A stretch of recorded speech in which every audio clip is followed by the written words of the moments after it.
You're not afraid about death? No. In fact, I almost feel good at the approach of death. Why? You have a nice wife. All that's okay. But you see, as you live many years, things take on a repeat.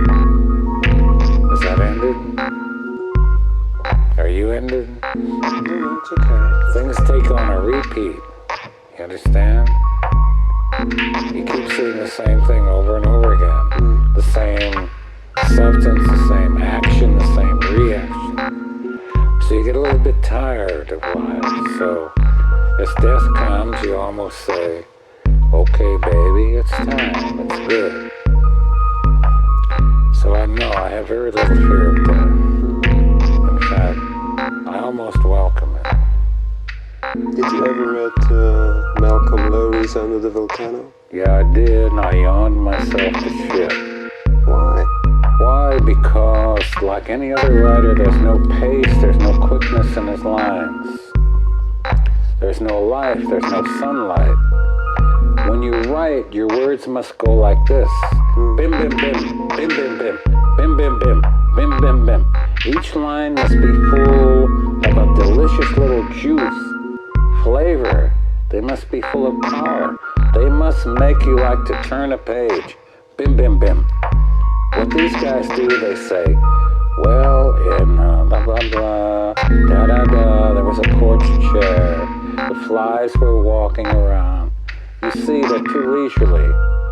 They're setting up the scene for the grand emotion. And when they get to the grand emotion, there isn't any. This is a different age. It's the atomic age. Each line must have its own power, its own feeling, its own juice, its own flavor. Writing must never be boring. It must not bore the reader, the writer.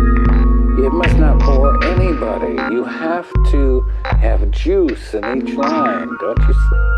You don't believe me, but I'm trying to tell you. I get so...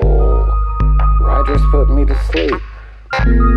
They always did. They always will. Each line must be an entity unto itself, but must carry its own, like a voltage juice. You can't say, Mrs. McGillicuddy was sitting in her chair. It was 3:30 p.m. on a southern morning in Georgia. Mr. McGillicuddy was...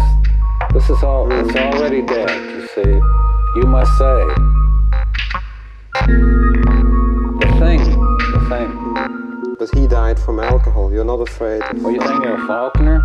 No. He was one of the worst practitioners. Yeah, of course, but now I'm talking about Lowry. He died from alcohol. You're not afraid Lowry. of... Oh, yeah. Well, it's nice to die of alcoholism. It's very glorious. But if you write dull shit, it doesn't do any good what you die from. You see? Alcohol is not a great thing. Because you die from alcohol doesn't mean you're any good. You gotta leave some words behind. He died swallowing his own vomit. Great. Now, he's not even a professional drunk. When I really have a big drunk, I put my head on the side of the mattress and let it like this. So if I vomit, it's just gonna go to the floor. This man's not even a fucking professional drunk. Besides that, it's bad, dull writing. Next question. For Christ's sake, do you have another question?